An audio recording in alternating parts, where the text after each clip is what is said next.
بسم اللہ الرحمن الرحیم۔ سورہ بقرہ کا 11واں رکوع، اس کی تفسیر چل رہی تھی، زیادہ تر رکوع ہو چکا تھا۔ آج کے سیشن میں میں انشاءاللہ جو 11ویں رکوع کا کچھ حصہ باقی تھا اس کی تفسیر مکمل کروں گا، اور رکوع نمبر 12 انشاءاللہ اس کا بھی ہم ترجمہ شروع کر دیں گے۔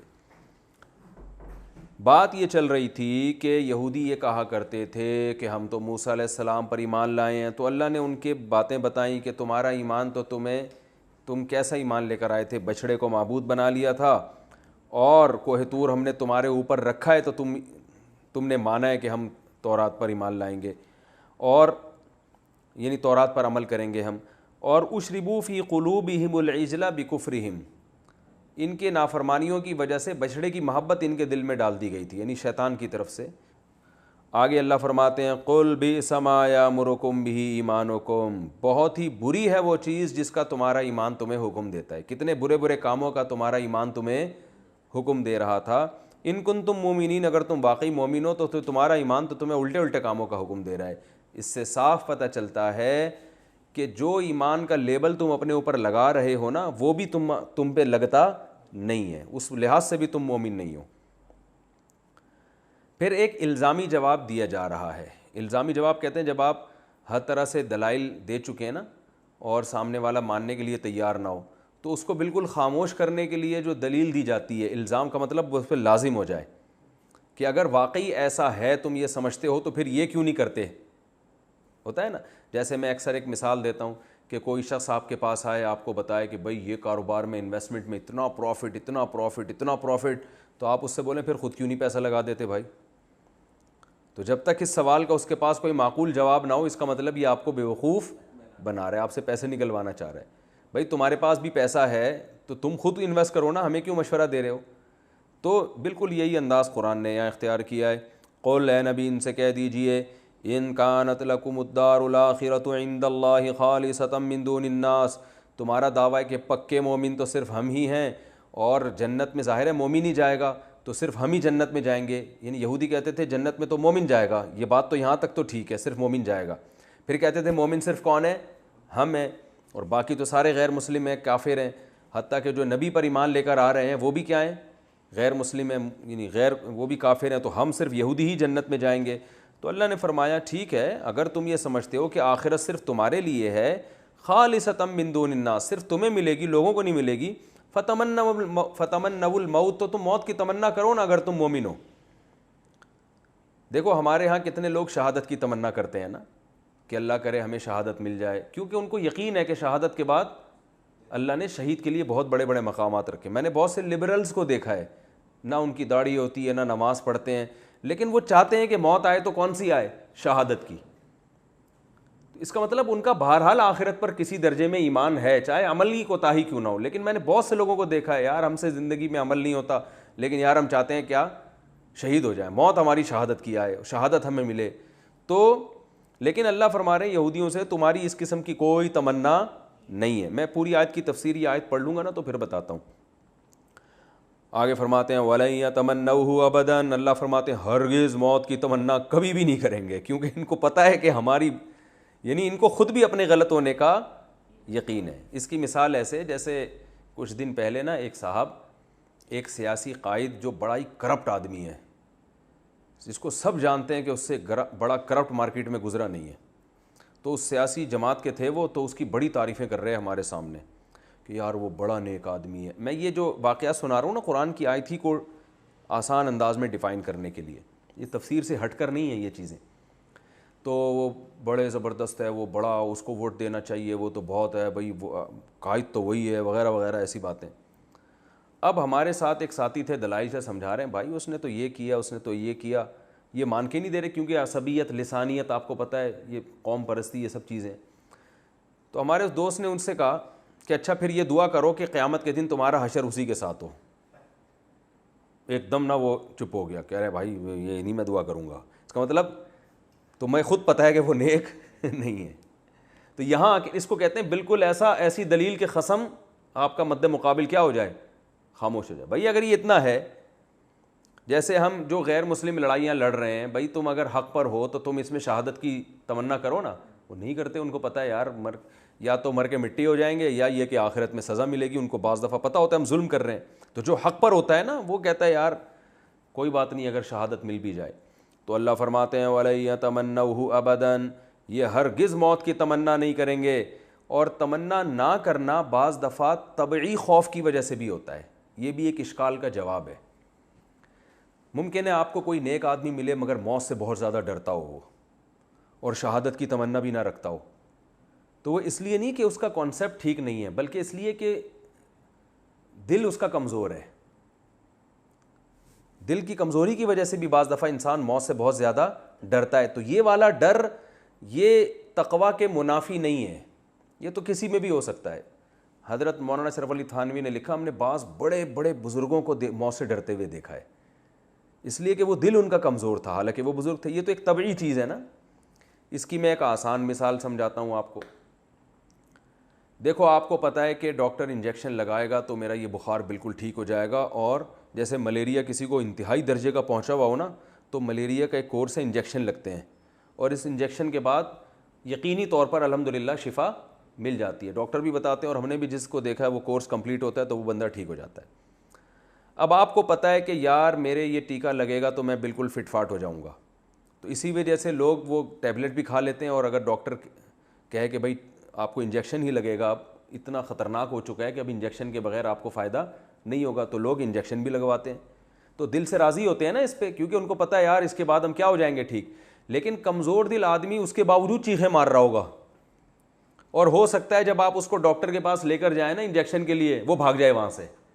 تو یہ بھاگنا اس لیے نہیں ہے کہ اس کو یقین نہیں ہے کہ شفا ملے گی یا وہ ملیریا سے محبت کرتا ہے, یہ بھاگنا ایک طبعی خوف ہے کہ یار ٹیکہ لگنے کی تکلیف میں برداشت نہیں کر سکتا. تو اگر کسی کو شہادت کی تمنا اس بیس پہ نہیں ہے کہ اس کو پتہ ہے بھائی شہادت میں پہلے بم گرے گا, چیتڑے اڑیں گے, اس کے بعد شہادت ملے گی, یا کوئی بندہ سامنے بندوق لے کے کھڑا ہوگا, ادھر لگے گی پھر تڑپے گا پھر ہوگا پھر ملے گی. ایسے وہ ایک مولوی صاحب جو ہے نا حلوے بہت کھایا کرتے تھے, اور وہ حلوے مانڈے والے بدعتی مولوی تھے, تو شہادت کی دعائیں کرتے تھے. تو کسی نے کہا حضرت شہادت کی آپ دعائیں تو کرتے ہیں, اس کے لیے تو میدان جنگ میں جانا پڑتا ہے, کوئی حلوے میں تھوڑی بم رکھ کے دے گا آپ کو, ٹھیک ہے نا, آپ چاہتے کوئی حلوے میں بم رکھ کے دے اور آپ شہید ہو جائیں. تو شہادت سے پہلے کے بھی تو پروسیس ہیں. پھر موت سے طبعی طور پر ہر انسان کو ویسے ہی ایک نفرت ہوتی ہے, تو یہ بھی تقویٰ کے خلاف نہیں ہے طبعی طور پر, کیونکہ خطرناک چیز ہے نا موت. آپ دیکھیں کیسے جو ہے نا, مجھے یاد ہے ہم بچپن میں جو ہے نا بہت زیادہ وہ ہم شہادت بھئی ہمیں شہادت, ہم نے اتنے فضائل سنے تھے, شہادت کی بہت تمنا کرتے تھے, اب بھی الحمدللہ دل میں تمنا ہے. لیکن ایک دفعہ کیا ہوا, کسی عالم کی قتل ہو گئے نا, شہید ہو گئے وہ, ان کی جب میت آئی نا, تو کئی سال پرانی بات ہے, میں نے جب ان کو دیکھا نا تو میں نے کہا بھائی یہ ایسا ہوتا ہے, ٹھیک ہے نا, کیونکہ میت کو دیکھ کے انسان کو بہرحال ایک وحشت ہوتی ہے. تو یہ طبعی نفرت ہے موت سے, یہ بری چیز نہیں ہے بلکہ یہ نیچرل ہے. تو جن کے دل مضبوط بہت زیادہ ہوتے ہیں ان کو یہ ڈر نہیں ہوتا. تو یہ دل کی کمزوری یا مضبوطی یہ تو گاڈ گفٹڈ ہے نا. تبھی حدیث میں آتا ہے جو بزدل آدمی ہے نا اس کو جہاد میں دگنا ثواب ملتا ہے, کیونکہ وہ اپنی نیچر کے اگینسٹ چل رہا ہوتا ہے. بہادر کو ثواب ملے گا پورا, اور بزدل کو اس سے ڈبل ثواب ملے گا, کیونکہ بہادر کو تو مزہ آ رہا ہے لڑنے میں بھائی, ٹھیک ہے نا, وہ بھی ٹھیک بہت بڑی فضیلت ہے, وہ زیادہ کام کر جائے گا. لیکن بزدل کو تو ڈر لگ رہا ہے, کانپ رہا ہے پھر بھی جا رہا ہے. تو کانپنا یہ بری چیز نہیں ہے, کیونکہ یہ کیا ہے انسان کی نیچر. تو اس لیے علماء کہتے ہیں کہ محبت کی دو قسمیں ہوتی ہیں, ایک طبعی اور ایک عقلی. عقلی کا مطلب آپ کا کانسیپٹ ہی کلیئر نہ ہو. جیسے اسی طرح نفرت کی بھی دو قسمیں ہیں, ایک طبعی اور ایک عقلی. یہ لفظ یاد رہے گا نا تو انشاءاللہ بات بہت اچھی طرح سمجھ میں آئے گی. اب عقلی محبت کسے کہتے ہیں؟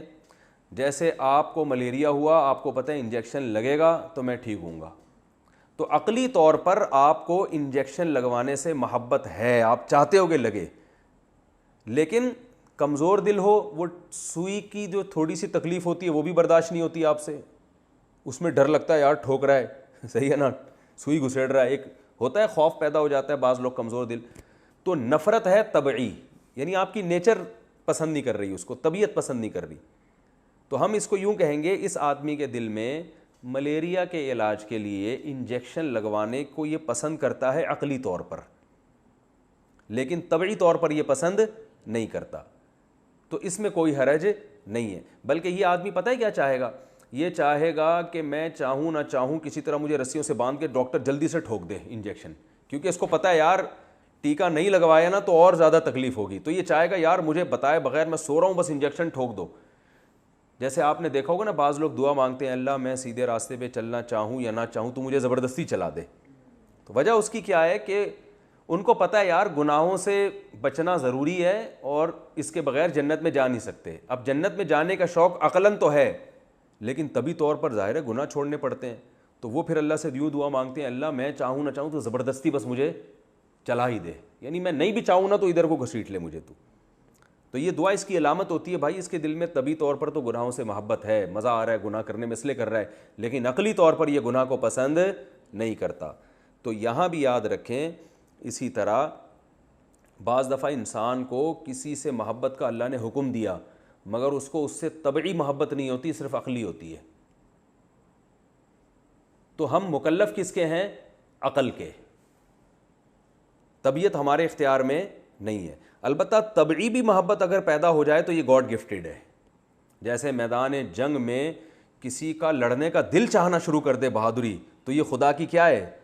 ایک دین ہے کہ اس کے لیے اللہ نے جہاد کو آسان کر دیا اور اس لحاظ سے یہ ثواب کما لے گا کہ یہ کارنامے بہت بڑے بڑے سر انجام دیتے, جیسے ارطغرل اور یہ جو بڑے بڑے خالد ابن ولید یہ سب بائی نیچر بہادر تھے.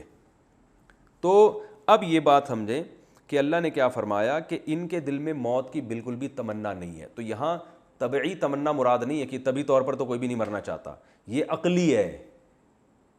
عقل سے بھی یہ چاہتے نہیں ہے کہ ہماری موت کبھی ہو, جبکہ مسلمان عقلی طور پر موت کے لیے تیار رہتا ہے. اسے پتہ ہے موت ہوگی بالآخر ایک نہ ایک دن اللہ نے چاہا تو مغفرت ہو جائے گی. ہاں کسی مسلمان کو اس بیس پہ موت سے عقلی طور پہ نفرت ہے کہ میرے اعمال ٹھیک نہیں ہیں تو پھر وہ چاہتا ہے کہ میرے اعمال ٹھیک ہو جائیں, تو وہ اس فہرست میں نہیں آئے گا, اس لیے کہ وہ چاہتا ہے کہ میرے اعمال مجھے, یعنی اس کو زندگی اس لیے نہیں چاہیے ہوتی کہ عیاشی کرے, بلکہ اس کو زندگی اس لیے چاہیے ہوتی یار ابھی تو میرے گناہ بہت زیادہ ہیں تو میری زندگی لمبی ہو تاکہ بعد میں مجھے کسی طرح گناہوں سے بچنے کی توفیق مل جائے.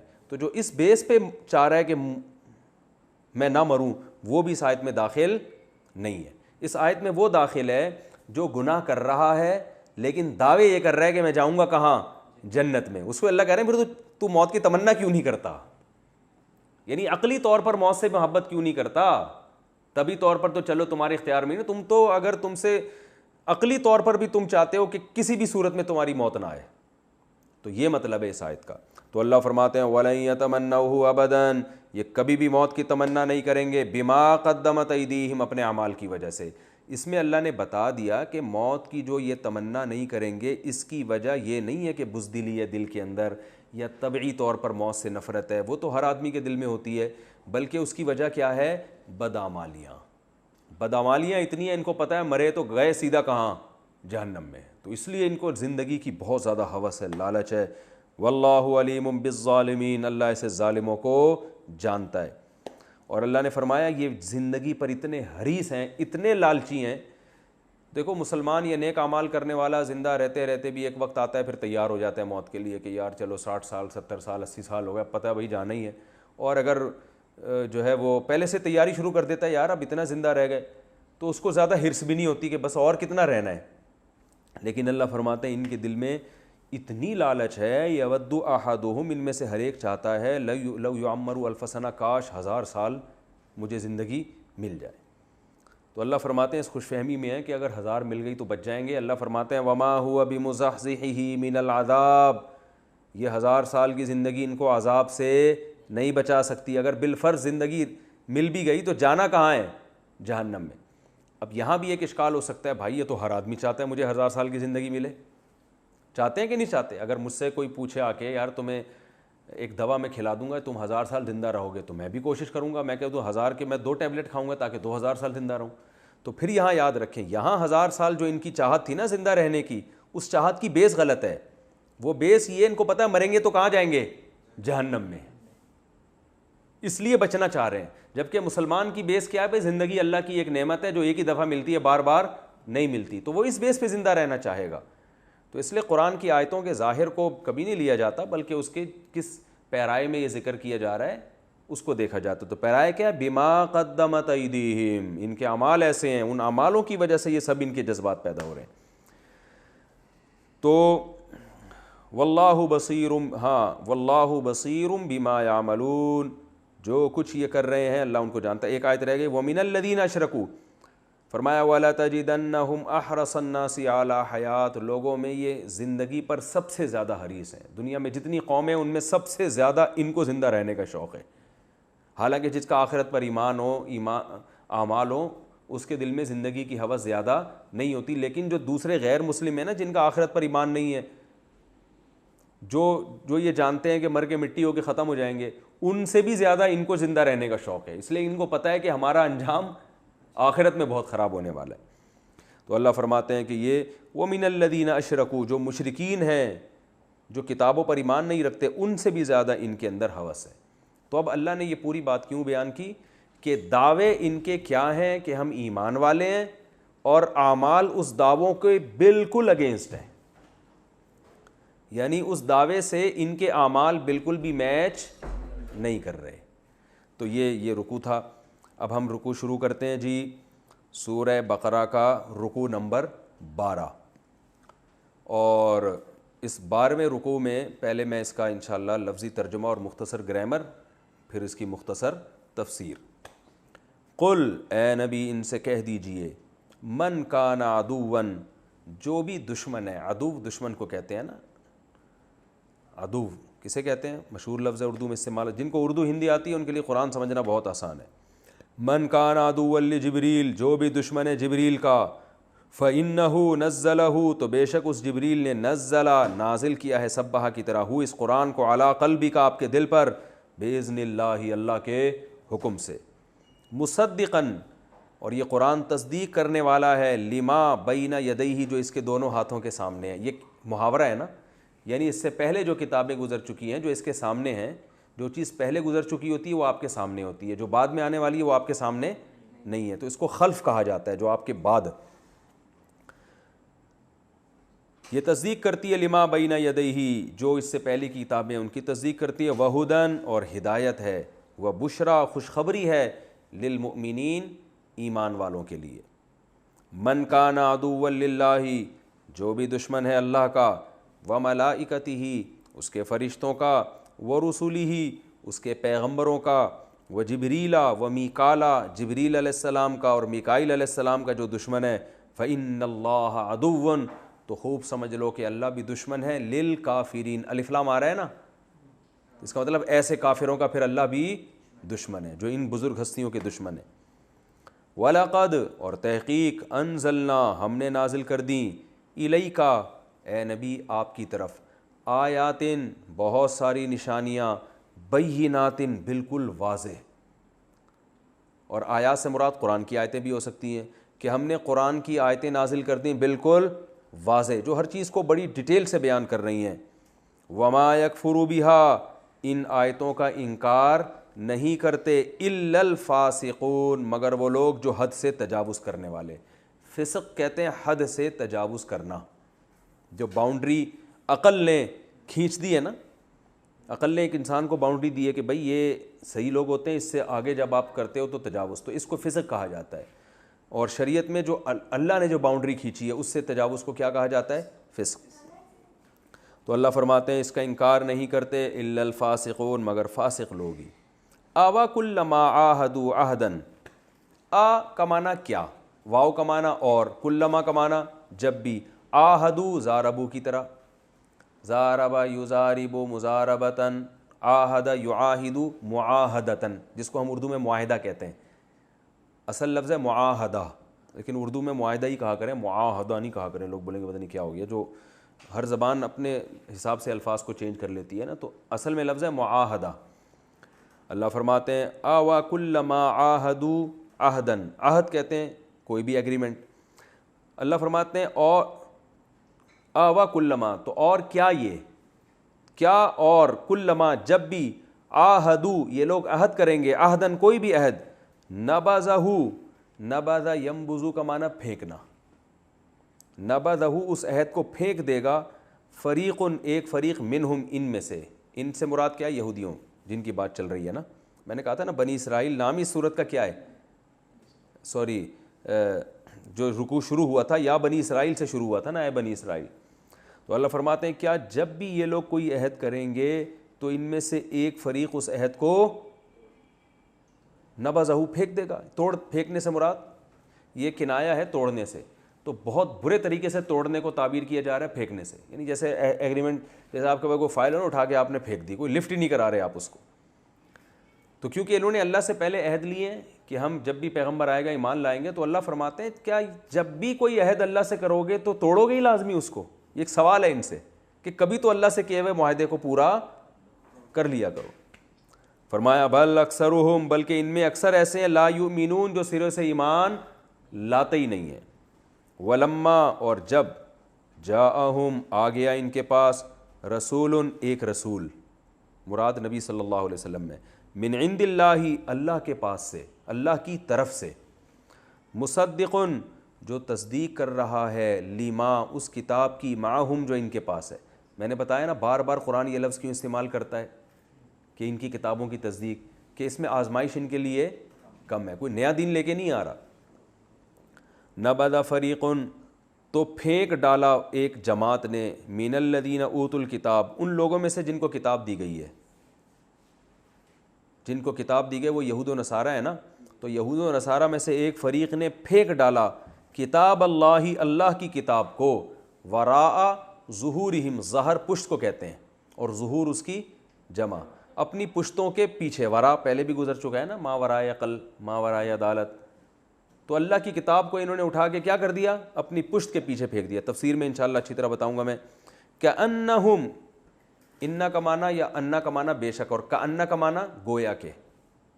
یہ میں پہلے بتا چکا ہوں نا، کأن زیدن قائم، گویا کہ شاید زید کیا ہے، کھڑا ہوا ہے. گویا کا مطلب شاید لگ ایسے رہے، ٹھیک ہے نا. تو کأنہم، گویا کہ لا یعلمون، یہ جانتے ہی نہیں ہیں، یعنی ایسے بن رہے ہیں جیسے ان کو کچھ پتہ ہے ہی نہیں. ایسے انہوں نے کتاب اللہ کو اٹھا کے پیچھے پھینک دیا ہے. واتبعوا، اور اتباع کی انہوں نے، فالو کیا انہوں نے، ما، اس چیز کو، تتلو الشیاطین، جس کو شیاطین فالو کرتے تھے. تلاوہ یتلوو، تلاوہ یتلوو، تلاوتن. جب اس کا مصدر یعنی ورب تلاوتن ہوگا تو اس کا معنی ہوتا ہے تلاوت کرنا، اور جب اس کا ورب ہوتا ہے طلوون، تلاوہ یتلوو طلوون، طلوون کی طرح، تو اس کا معنی ہوتا ہے کسی کے پیچھے پیچھے چلنا. اسی کو تالی بھی عربی میں کہتے ہیں، تالی، تالی کا مطلب دوسرے نمبر پہ آنے والا، ٹھیک ہے نا. تو یہ ہے تلاوہ یتلوو طلوون سے. تو ما تتلو، وہ چیز جس کو، تتلوو کو تتلو پڑھا جاتا ہے بھائی. یہ یضربو یضربانی، یضربو یضربانی، یضربونا تضربو، تو ینصرو ینصرانی، ینصرونا تنصرو، تو یتلوو یتلوانی، یتلوونا تتلوو. تو شیاطین چونکہ جمع ہے نا، پلورل ہے، اور پلورل عربی میں کیا ہوتا ہے، مؤنث، تو اس لیے یتلو کے بجائے تتلو کا لفظ استعمال ہوا. فرمایا انہوں نے فالو کیا، ما، اس چیز کو، تتلو الشیاطین، جن کے پیچھے شیاطین چلے تھے، علی ملک سلیمان، سلیمان کی بادشاہت میں. ملک بادشاہت کو کہتے ہیں. سلیمان علیہ السلام کے دور حکومت میں شیاطین جس چیز کے پیچھے چلے تھے، یہودی بھی کیا اسی چیز کے پیچھے چلنا شروع ہو گئے. اللہ کی جو کتاب ہے قرآن ہے، اس کو تو پشے پش ڈال دیا، اور تورات کو بھی پسے پش ڈال دیا، اور فالو کس کو کیا، شیاطین کے راستے کو. تفسیر میں انشاءاللہ بتاؤں گا اس کا کیا مطلب ہے. وما کفر سلیمان، حالانکہ سلیمان نے کفر نہیں کیا تھا، ولکن الشیاطین کفروا، لیکن شیاطین نے کفر کیا تھا. وہ کفر کیا تھا، یعلمون الناس، وہ شیاطین سکھاتے تھے لوگوں کو، السحر، جادو. سحر کسے کہتے ہیں، جادو کو، جس کو اردو میں سحر کہتے ہیں. سحر کر دیا ہے، لیکن اصل لفظ ہے سحر. ساحر کسے کہتے ہیں، جادوگر. وہ شیاطین لوگوں کو کیا سکھاتے تھے، جادو. وما انزل علی الملکین، اسی طرح انہوں نے فالو کیا ما، اس چیز کو بھی، انزل علی الملکین، جو نازل کی گئی دو فرشتوں پر. ملک، دیکھو ملک بادشاہ کو کہتے ہیں، ملک فرشتے کو کہتے ہیں، اور ملک کی جمع کیا آتی ہے، ملائکہ. وما انزل، اور جو چیز نازل کی گئی، علی الملکین، دو فرشتوں پر، ببابل، بابل شہر میں. یہ لفظ اردو میں عربی میں تو بابل ہے لیکن اردو میں بابل کہتے ہیں اس کو, کیوں کہتے ہیں پتہ نہیں, حالانکہ ناؤن میں تو چینجنگ صحیح نہیں ہے نا. بہرحال بابل شہر تھا, ان دو فرشتوں پر بابل شہر میں جو چیز نازل کی گئی اس کو بھی انہوں نے فالو کیا. وہ دو فرشتے کون تھے؟ ہاروت و ماروت, ایک کا نام ہاروت تھا ایک کا نام ماروت تھا. وما یعلمانی, اور نہیں سکھاتے تھے وہ دونوں فرشتے. علم یعلم تعلیما, سکھانا, سبح یسبح تسبیحا کی طرح, یضرب یضربانی ہے نا, یضربانی وہ دونوں مارتے ہیں, یعلمانی وہ دونوں سکھاتے ہیں. وما یعلمانی وہ دونوں نہیں سکھاتے تھے, من احد کسی ایک کو بھی, ہاروت ماروت کسی ایک کو بھی نہیں سکھاتے تھے کیا وہ جادو. حتیٰ یہاں تک کہ یقولا وہ دونوں یہ کہہ دیا کرتے تھے, انما بے شک صرف نحنو ہم فتنتن ایک آزمائش ہیں. فتنہ فتنے کو بھی کہتے ہیں آزمائش کو بھی, ہم تو صرف ایک آزمائش ہیں. فلا تکفر تم نے کفر نہیں کرنا یہ جادو سیکھ کے, تفسیر میں بتاؤں گا انشاءاللہ. فلا تکفر تم نے کفر نہیں کرنا. فیتعلمون پس یتعلمون یہ لوگ سیکھ لیا کرتے تھے, منہما ان دونوں فرشتوں سے, ما وہ چیز, یفرقون فرق یفرق تفریقا جدائی ڈالنا, فرق کر دینا, تفریق کر دینا. فریق بھی ایک جماعت کو کہتے ہیں نا, دوسرے سے کیا ہوتی ہے, جدا ہوتی ہے. تو یہ لوگ ان دونوں فرشتوں سے سیکھتے تھے, ما وہ چیز, یفرقون بھی جس چیز کے ذریعے یہ تفریق ڈال دیتے تھے, جدائی ڈال دیا کرتے تھے, بین المرئی مر آدمی کو کہتے ہیں, و زوجہ اور اس کی زوج. زوج کا لفظ شوہر پہ بھی آتا ہے, بیوی پہ کو بھی زوج کہتے ہیں, اور زوجہ بھی کہتے ہیں اگر تا لگاؤ تو, یعنی زوج اصل میں جوڑے کو کہتے ہیں. تو یہ تفریق ڈالتے تھے بندے کے درمیان, و زوجہ اور اس کی بیوی کے درمیان, یعنی میاں بیوی میں جادو کے زور سے لڑائیاں ڈلواتے تھے, جدائی طلاق کروا دیا کرتے تھے. وما ہم اور نہیں تھے یہ لوگ, بضارین با زائد ہے, ضارینا اصل میں تھا ضاریرینا, ضاربینا کی طرح ضرر پہنچانے والے, اور یہ لوگ ضرر پہنچانے والے نہیں تھے, بھی اس جادو کے ذریعے, من احد کسی ایک کو بھی, الا مگر باذن اللہ اللہ کے حکم سے. یعنی جادو میں بذات خود اتنی طاقت نہیں ہوتی کسی کو نقصان ہو جائے, مگر اللہ کے حکم سے بعض دفعہ وہ نقصان پہنچا دیتا ہے. تو یہ خود سے نہیں کرتے تھے, بس اللہ کی ایک عادت ہے, برائی بھی زمین میں چل رہی ہے, جیسے کوئی اٹھا کے کسی کو چاقو مارے اور مر جائے نا, تو اللہ کے حکم سے مرا ہے نا, لیکن پھر بھی مارنے والا کیا ہوتا ہے, گناہ گار ہوتا ہے. تو یہ جو جادو کے ذریعے کسی میں تفریق ڈالتے تھے, تو یہ خود سے نہیں بلکہ اللہ کے اذن سے, اللہ کی اس میں مشیت, اس کو یہ نہیں کہیں گے اللہ کی رضا, رضا تو خوشی کو کہتے ہیں, اللہ خوش تھوڑی ہوتا تھا, مشیت شامل حال ہو جاتی تھی کہ اللہ تعالیٰ جو بعض دفعہ کوئی کسی پہ ظلم کرتا ہے تو اللہ ہونے دے دیتا ہے, کیونکہ حساب و کتاب کا دن اللہ نے کون سا رکھا ہے, آخرت کا. تو یہ خود سے نہیں بلکہ جادو میں جب اللہ چاہے گا تو اثر ہوگا ورنہ اثر نہیں ہوگا, یہ بتانا مقصد ہے. وَيَتَعَلَّمُونَ اور یہ لوگ سیکھتے تھے, ما وہ چیز, یضرہم جو ان کو نقصان پہنچاتی تھی. یضر اصل میں تھا یضرر, ینصرو کی طرح ضرر پہنچانا, وہ چیز سیکھتے تھے جو ان کو نقصان پہنچاتی تھی. ولا ینفعہم اور ان کو نفع نہیں پہنچاتی تھی. وَلَقَدْ حالانکہ البتہ تحقیق, علموا یہ جانتے تھے, ان کو پتہ تھا, لمن اشتراہ, لام تاکید کے لیے, من کا معنی جو, اشترا اصل میں تھا اشترایا, کہ جو بھی اس جادو کو خریدے گا, یہاں خریدنے سے مراد ہے اختیار کرنا, جو بھی جادو اختیار کرے گا, ما لہو نہیں ہے, لہو اس کے لیے, فی الآخرتی آخرت میں, من خلاق ذرا سا بھی کوئی حصہ, من اصل میں تاکید کے لیے, خلاق کہتے ہیں حصہ, نصیب, اس کا آخرت میں کوئی نصیب نہیں ہے. یہ جانتے بھی تھے جادوگر کا آخرت میں کوئی نصیب نہیں ہے. وَلَا بِئْسَا پھر وہی بِئْسَا کا لفظ آیا نا, لام تاکید کے لیے, واو کا معنی, اور اللہ فرماتے ہیں بِئْسَا ما کتنی بری چیز تھی وہ, گویا اللہ بھی تعجب کر رہے ہیں, کتنا ہی بری چیز تھی, ما وہ چیز, شروا بہ انفسہم جس کے ذریعے انہوں نے اپنے نفسوں کو بیچ ڈالا. شرع یو تھا اصل میں, ٹھیک ہے نا, یعنی جادو لے کر اپنے جان کا سودا کر لیا آخرت میں. یہ کتنا برا سودا انہوں نے کیا کتنی بری چیز لے کے انہوں نے اپنے آپ کو بیچا ہے, گندی چیز لے کے اپنی جان کا سودا کر لیا, آخرت میں بیڑا غرق کر دیا اپنا. وَلَبِئْسَ مَا شَرَوْا بِهِ أَنفُسَهُمْ, کتنی بری چیز ہے جس کے ذریعے انہوں نے اپنی نفسوں کو بیچ ڈالا. لَوْ كَانُوا يَعْلَمُونَ, کاش یہ لوگ جان لیتے. اللہ کا جو کاش ہے نا وہ ہمارے کاش کی طرح نہیں ہوتا, کیونکہ اللہ تعالیٰ ہم سے ہمارے محاوروں میں بات کرتے ہیں. یعنی اللہ گویا یہ بتا رہے ہیں کہ یہ جان لیتے آخرت میں ان کو کتنا شدید نقصان ہو رہا ہے, حقیقت یعنی عین الیقین ہو جاتا ہے ان کو, تو یہ ایسا نہ کرتے. وَلَوْ أَنَّهُمْ, اور اگر یہ لوگ آمنوا, ایمان لے آتے, وَاتَّقَوْا, اور تقوی اختیار کر لیتے, لَمَثُوبَةٌ, لام تاکید کے لیے, مثوبۃ کا معنی ہوتا ہے ثواب اور بدلہ. اصل میں عربی میں ثواب یثوبو, اس کا معنی ہوتا ہے لوٹنا, جس کو پڑھا جاتا ہے ثواب یثوبو. ثواب کو بھی ثواب اسی لیے کہتے ہیں کہ آپ کا عمل لوٹ کے آپ کو مل رہا ہوتا ہے ایک دوسری شکل میں. جیسے آپ نے کسی غریب کو کھانا کھلایا تو اس پہ آپ کو ثواب ملے گا, تو اس کو ثواب کیوں کہیں گے اس بدلے کو؟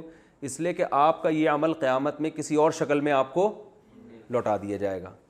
تو اس لیے آخرت کے اچھے بدلے کو ثواب کہا جاتا ہے کہ وہی عمل آپ کا لوٹ کے واپس مل جاتا ہے, لیکن برے عمل کے بدلے کو ثواب نہیں کہا جاتا. ٹھیک ہے, تو اللہ فرماتے ہیں, اور مثوبہ ثواب ہی سے نکلا ہے. تو اللہ فرماتے ہیں کہ اگر ان کی ایمان لے آتے اور تقوی اختیار کرتے, لَمَثُوبَةٌ مِّنْ عِنْدِ اللَّهِ, تو اللہ کی طرف سے جو ثواب ہے نا, خیر, وہ اس سے بہتر ہے. یعنی جادو میں پڑھ کر جو انہوں نے دنیا کا تھوڑا سا فائدہ حاصل کر لیا, اگر یہ جادو میں نہ پڑھتے اور صحیح معنوں میں ایمان اور تقوی والی زندگی اختیار کرتے تو آخرت میں جو ان کو ملنے والا تھا وہ بہت زیادہ تھا. لَوْ كَانُوا يَعْلَمُونَ, کاش یہ لوگ جان لیتے تو پھر ایسا نہ کرتے. یہ اس رکوع کا لفظی ترجمہ کیا میں نے. اب انشاءاللہ ہم اس کی تفسیر بیان کریں گے. تفسیر جو ہے نا بیان کرنے کے لیے وقت تھوڑا ہی رہ گیا ہے. کتنا ٹائم رہ گیا ہے؟ 3 منٹ رہ گئے, 8 منٹ رہتے ہیں. ہاں پھر تو ٹھیک ہے, آدھے کم از کم آدھے رکوع کی تو تفسیر ہو جائے گی.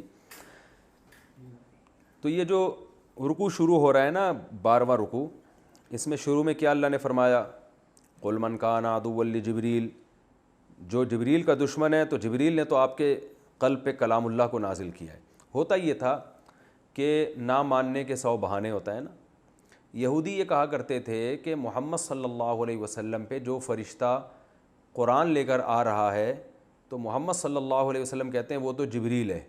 تو جبریل سے ہمیں ذاتی دشمنی ہے, کیونکہ جبریل نے بہت ساری امتوں کو تباہ کیا اور ہمارا بھی بہت سارے مقامات پہ جبریل نے بیڑا غرق کیا ہے. کیونکہ جب عذاب آیا کرتا تھا نا قوموں پہ, تو قرآن میں آتا ہے نا, پچھلی آسمانی کتابوں میں اللہ نے جبریل کو حکم دیا, انہوں نے بستی الٹ دی. تو یہ جبریل نے ہم میں بہت سے لوگوں کو تباہ کیا ہے, اور جبریل بہت سے مشکل حکام لے کے بھی نازل ہوتے ہیں. تو جبریل سے ہماری کیا ہے؟ دشمنی ہے. تو جبریل کے علاوہ کوئی اور فرشتہ آئے گا تو ہم ایمان لے کر آئیں گے. تو یہ جہالت کی باتیں. تو اللہ نے فرمایا کہ بھائی جبریل اور جتنے پیغمبر اور جتنے انبیاء ہیں یہ سب اللہ کے محبوب بندے ہیں. ان سے دشمنی کا مطلب ان سے دشمنی نہیں بلکہ اللہ سے, کیونکہ یہ سب اللہ کے طرف سے پیغام, یہ اپنے اختیار سے تھوڑی لے کر آ رہے ہیں. اگر مشکل حکام بھی لے کر آئے تو اپنے اختیار سے تھوڑی لے کر آئے ہیں, یہ کس کی طرف سے لائے ہیں؟ اللہ کی طرف سے. تو اللہ نے فرمایا قول, ان سے کہہ دیجئے, من کان عدوا لجبریل, جو بھی جبریل کا دشمن ہے, فإنہ نزلہ, تو جبریل نے تو نازل کیا ہے آپ کے اوپر, علی قلبک, آپ کے قلب پر, بإذن اللہ, اللہ کے حکم سے. اپنی مرضی سے تھوڑی نازل کیا ہے جس میں تمہارے پول پٹیاں کھولی جا رہی ہیں. ٹھیک ہے نا. وہ کہتے تھے جبریل ان کو آ کے سکھا رہے ہیں اور ہمارے راز کیا کر رہے ہیں؟ فاش کر رہے ہیں. ہمارے بارے میں بتا رہے ہیں کہ انہوں نے بچڑے کو معبود بنایا, کوہ طور ہمارے سر پہ آ گیا, ہم نے پیغمبروں کو ستایا. تو یہ سارے راز کون فاش کر رہا ہے؟ جبریل. تو ان کو ذاتی دشمنی کس سے ہو گئی تھی؟ جبریل سے. تو اللہ نے فرمایا وہ تو جبریل نے اللہ کے حکم سے نازل کیا ہے, اور جو نازل کیا مصدقا لما بین یدیہ, وہ تمہاری آسمانی کتابوں کی بھی تو جبریل ہی تصدیق کر رہے ہیں. جو کلام جبریل لے کر آ رہے ہیں وہ کلام تمہاری کتابوں کو بھی تو سچا قرار دے رہا ہے. مشرکین تو تم لوگ کو سچا تھوڑی مانتے ہیں, یہ تو قرآن ہے جو تمہاری کتابوں کو بھی کیا کہہ رہا ہے؟ سچا. بلکہ حقیقت میں قرآن نے جتنی قدر ان پیغمبروں کی ہمیں سکھائی ہے, حضرت موسیٰ, حضرت عیسیٰ, حضرت داؤد, حضرت سلیمان, اتنی تو خود یہودی اور عیسائی بھی اپنے پیغمبروں کی قدر نہیں کرتے. تو جبریل سے تو تمہیں محبت ہونی چاہیے, وہ تو تمہاری کتابوں کی تصدیق والی آیتیں لے کے نازل ہو رہے ہیں. وہدن، اور جو کلام جبریل کے ذریعے نازل ہوا ہے اس میں ہدایت ہے، سیدھا راستہ ہے، گائیڈنس ہے. وبشریٰ للمؤمنین، اور ایمان لانے والوں کے لیے کیا ہے؟ خوشخبری ہے. تو تم ایمان لے آؤ تو جبریل جو کلام لے کر آئیں گے وہ تمہارے لیے خوشخبری کا سبب بن جائے گا. پھر آگے اللہ نے ایک اور اصول بیان کیا کہ بھئی اللہ کا ایک اصول ہے کہ جو اللہ کے محبوب لوگ ہوتے ہیں اللہ ان سے دشمنی برداشت نہیں کرتا، بلکہ وہ ان سے دشمنی اللہ سے دشمنی ہوتی ہے. من کان عدوا للہ، یاد رکھو جو اللہ کا دشمن ہے اور فرشتوں کا دشمن ہے اور اس کے پیغمبروں کا دشمن ہے اور جبریل اور میکائیل جیسے فرشتوں کا دشمن ہے، فإن اللہ عدو للکافرین، تو اللہ بھی ایسے کافروں کا دشمن ہے. اس آیت سے ہمیں یہ بھی پتہ چلتا ہے کہ اہل اللہ سے محبت یہ بہت ضروری ہے. جو لوگ بھی اللہ والے ہوتے ہیں نا، جن کو اللہ سے محبت ہوتی ہے، اور ظاہر ہے جن کو اللہ سے محبت ہے تو اللہ کو بھی ان سے محبت ہوگی، تو ان سے دشمنی رکھنا یہ بہت خطرناک ہے. رسول اللہ صلی اللہ علیہ وسلم نے فرمایا من عادى لی ولیا فقد آذنتہ بالحرب، کہ اللہ تعالیٰ فرماتے ہیں کہ جو میرے کسی ولی سے دشمنی رکھتا ہے میرا اس کے خلاف اعلان جنگ ہے. اعلان جنگ کی وعیدیں صرف دو گناہ پر، ایک سود پر ہے کہ جو سود کھاتا ہے اللہ کا اعلان جنگ ہے، یہ بہت بڑی وعید ہے. کیونکہ جنگ کے اعلان کا مطلب یہ ہوتا ہے کہ جب دشمن، آپ دیکھیں نا، جب دو ملک کی فوجیں آمنے سامنے ٹکراتی ہیں، لڑتی ہیں، تو ان کے لیے دوسرے فوجی کے ساتھ ہر قسم کا سلوک اس وقت حلال ہوتا ہے. اسے قتل کرنا بھی جائز ہے، گرفتار کرنا بھی جائز ہے، اس کا مال سارا لوٹنا جائز ہے، بلکہ یہ کمال سمجھا جاتا ہے اس موقع پہ. تو اعلان جنگ کا مطلب یہ ہوتا ہے کہ اب ہمارا تمہارا کوئی ایگریمنٹ نہیں ہے، ہمارے لیے تمہاری ہر چیز حلال ہو گئی ہے، قتل بھی کر سکتے ہیں، تمہارا سارا مال بھی چھین سکتے ہیں. یعنی اب ہر قسم کا نقصان پہنچانے کی کوشش کرنا نہ صرف جائز بلکہ ہمارے لیے کیا ہے؟ کمال. جب دو ملک کی فوجیں لڑ رہی ہوتی ہیں تو اس ملک کی فوج کے لیے دوسرے ملک کی فوج کو نقصان پہنچانا یہ عیب سمجھا جاتا ہے یا کمال؟ تو کمال سمجھا جاتا ہے نا کہ ہم نے لوہے کے چنے چبوا دیے ان کو. تو یہ اعلان جنگ کا جو اعلان ہے یہ بڑا خطرناک ہے. تو سود خور کے خلاف ہے اللہ کا اعلان جنگ. اور دوسرا اسی وجہ سے امام مالک سے پوچھا گیا سب سے بڑا جرم کون سا؟ انہوں نے فرمایا سود کھانا، کیونکہ اعلان جنگ کا وعدہ اللہ نے سود پہ کیا ہے. لیکن جمہور کا قول یہ ہے کہ اسلام میں فرض نماز قضا کر دینا یہ اسلام لانے کے بعد سب سے بڑا جرم ہے. اور راجح قول یہی ہے کہ اسلام لانے کے بعد یہاں تک کہ علماء نے لکھا ہے زنا سے بھی بڑا، چوری سے بھی بڑا جرم جو ہے نا نماز کا قضا کر دینا ہے، کیونکہ یہ اسلام کی علامت ہے. اور آج دیکھو کتنی چھوٹی چھوٹی باتوں میں لوگ نماز چھوڑ دیتے ہیں. تو اللہ نے فرمایا ہاں دوسرا کیا ہے کہ جو میرے ولی سے دشمنی کرتا ہے. تو اب یاد رکھو ولی کا مطلب یہ نہیں ہوتا اس سے کبھی کوئی غلطی نہ ہو. لوگ کہتے ہیں فلاں نیک ہے لیکن اس نے تو غلطی کی ہے. تو بھائی غلطی ہونے کے باوجود وہ تو پیغمبر صرف معصوم ہوتے ہیں نا. تو ولی کا مطلب یہ ہے کہ بیچارے سے غلطی اگر ہو بھی جائے تو وہ توبہ کر لیتا ہے. تو اس لیے نیک لوگوں سے دشمنی کرنا یہ بہت بڑا جرم ہے. اس آیت سے ہمیں پتہ چلتا ہے. آگے اللہ فرماتے ہیں وَلَقَدْ أَنزَلْنَا إِلَيْكَ آيَاتٍ بَيِّنَاتٍ، ہم نے آپ پر بہت ساری واضح آیتیں نازل کر دی ہیں اور اس کا انکار وہی لوگ کریں گے جو حدود سے تجاوز کرتے ہیں. آگے پھر اللہ اہل یہود کی ایک شناعت کو، ان کی قباحت کو بیان کر رہے ہیں کہ ان کا کام ہی کیا ہے؟ ایگریمنٹ کو توڑنا. موسیٰ علیہ السلام سے کیے ہوئے وعدے توڑے، داؤد علیہ السلام سے کیے ہوئے وعدے، تو انہی میں سے ذکر ہے. فرمائے جب بھی یہ عہد کرتے ہیں ان میں ایک فریق اس عہد کو توڑ دیتا ہے. ایک فریق اس لیے کہ کچھ اچھے لوگ بھی تھے ان میں. بل اکثرہم لا یؤمنون، بلکہ اکثر تو سرے سے پیغمبر پر ایمان لاتے ہی نہیں تھے ان کے. ولما جاءہم رسول، اور جب ان کے پاس ایک ایسا رسول آ گیا یعنی محمد صلی اللہ علیہ وسلم جو ان کی کتابوں کی تصدیق بھی کر رہے ہیں، تو ان میں ایک جماعت نے اللہ کی کتاب کو پس پش ڈال دیا. یعنی ایسا انکار کیا گویا اٹھا کے پھینک دیا. کأنہم لا یعلمون، گویا کہ انہیں کچھ پتہ ہی نہیں ہے، حالانکہ یہ تو اس پیغمبر کا انتظار کر رہے تھے. تو آگے پھر نیا موضوع شروع ہو رہا ہے اسی رکوع میں. پھر اس کی تفسیر انشاءاللہ میں اگلے ایپیسوڈ میں بیان کروں گا. اللہ تعالیٰ سمجھنے کی، عمل کرنے کی توفیق عطا فرمائے.